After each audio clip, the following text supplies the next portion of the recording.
Magandang araw na naman mga bossing. Isang dish na naman na sigurado sa inyo magpapasaya.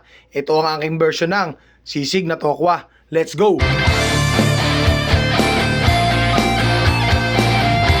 Isang dish na naman na siguradong budget friendly mga repa. At sigurado ko sa inyo, swak na swak to sa inyong bulsa. Kaya naman atin ang simulan sa pagbubukas ng kalan. Kasi mapapalaban tayo sa marami-raming pirituhan. Siyempre yung kawali ay ating munang mamantikaan. Hindi naman karamihan, yung tipong saktuhan. Isang tip lang pare ko, hatiin mo na kagad yung tokwa sa kwadrado para sa mas mabilis at pantay-pantay na pagkakaprito. At siyempre habang ang tokwa ay ating tinutusta, punta muna tayo sa paggawa ng kanyang sarsa. At siyempre sisig to mga repa, kaya naman mayonnaise yung una. At yung ating kalamansi, mga dalawa. Tapos sunod na kagad yung katas ng talaba. Yan ang magbibigay linamnam at mabisang lasa. Tapos sasabayan mo pa ng dinurog na paminta. Ay sigurado, kaning sangkaterba. Sinisigurado ko sa iyo repa, sa bisa na to mapapalabang ka. Pwedeng mong ipartner kahit saan, mapakanin man o pulutan.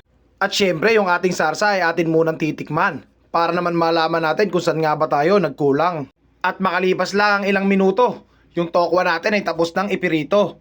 Wala tayong sizzling plate kaya sizzling kawali muna ang ating gagamitin. Papainitin lang tapos lalagyan na natin ng sangkaterbang margarine. Haluin mo lang at tuluyan mo nang lusawin. Saka naman yung ating mga aromatics ay atin na ring gigisahin. Magsisimula tayo sa sibuyas mga repa. Tapos isusunod na kagad natin yung siling berde at yung siling pula.